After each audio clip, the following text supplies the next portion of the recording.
Ngebere na isane mu mutinyigo gatana gatatu abwase baraje kunyara gosoa asetamu ya gatatu tiga kitonyara gutwara etaro yeito aso muco busongoli tkolia rero ni gutwanyara gusanga amona bayiburi ao abantu ao abagotoka setamu ya musonga abwase banyara kwerera hanene mo nebirero byabo igoro yo mugiro wabarimo uyokagere gukunyara gucaka litkolyankyo kolengana barabwa ne mono meburi yo mo ni gaberega kunyara gwesoke na kunyara kulera ne mono negera nyara gosoka so kunyara kuiru mwana ya seskuru eliyo ekero mwana ni gatebetwe buna nigo bakabwate sabari korwa seskuru litkolyankyo go se trip bono ni ganyara gusaba abari monye bakunyara kubanchira bayira abana babo litkolyarera seskuru babe tibakunyara kunyara ko basere gucinka sengenchi omugiro banyara gutika abana babera seskuru ni gabe boli nigo banyara gusaba buna onye omugiro yikororo nyara korarigwa mapema no kuigwana kunyara gotoke gatie serikali ya mona bari muchinga kechiga ane mono liberera liage siasa ligendrete mense ya Kenya na ane mono egati ye wizara ye chisemi amo na chiskuru au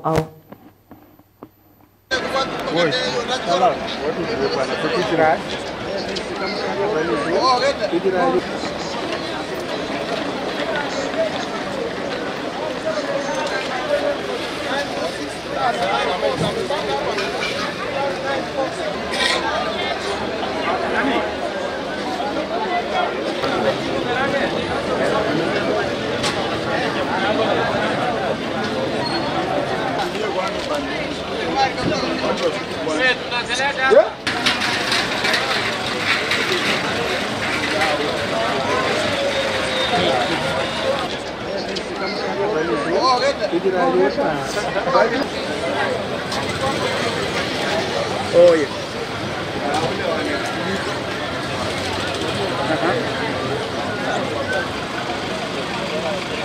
Sasa kwa majina naitwa Caroline Kerubu. Mimi ni mkaaji wa Bikisi hapa. Sasa nilikuwa nataka kuchukua mtoto wangu shule leo juu kesho wanaenda outing.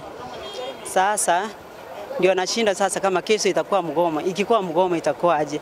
Sisi kama wazazi itakuwa ni stress sana kwa wazazi. Juu ni gharama inatukaramia. Hata ukiona sasa kama saizi kutafuta hata school fees inakuwa ma stress. Kutafuta hata transport peke yake, shopping inakuwa ni gharama juu sana. Sasa inaona ni vizuri kama huyu mwenye anasimamia Ministry of Education aongee na walimu vizuri ili watoto wakae shuleni wasitoke. Ndio angalau na sisi unajua mtoto akienda shuleni na wewe unakuwa free unafanya kazi yako hata kwa nyumba. Asante. Ni Justin Kangwana. Nafanya kazi na coach. Msimu kama huu wanafunzi wanarudi mashule na kuna strike ya walimu wametangaza ya kesho. Sasa hiyo imetuaffect kama sisi watu wa matatu. Sasa imetuacha njia panda, tujui wanafunzi wanasafiri ama la. Mimi naomba serikali isikize matakwa ya walimu ndo mgomo isifanyike, mgomo unaoanza kesho. Naomba tafadhali government isikize walimu.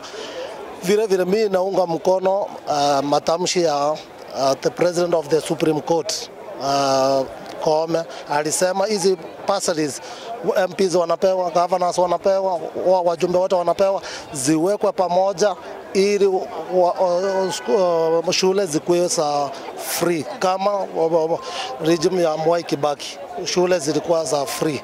My name is Charles Matara from Kisii, and concerning the question that you have asked me, ordinarily on a day like this one you would see a beehive of activities of students and parents trying to move up and down, trying to prepare their children back to school. But today looks like it is a different time because there isn't so much of activity as related to schools opening and stuff like that. Now, this is because of the looming strike. Now, this looming strike is because the teachers on one hand are talking of a CBA that was signed in 2021 and has not been implemented fully. Maybe one phase has been implemented.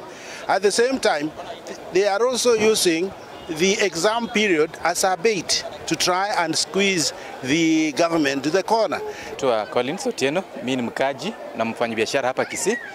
Kwa hakika kwa leo tumeshangaa kwa nini serikali hajachukua ile nafasi kuzungumza na TSC NAT officials ili to avert the process of strike. Kwa kweli tulikuwa tumejipanga kama wazazi ili tupeleke watoto shule kesho, lakini kwa saa hii tumehofia kwamba tunaweza tuma watoto boarding lakini tena utarudishwa nyuma. That will cost a double cost.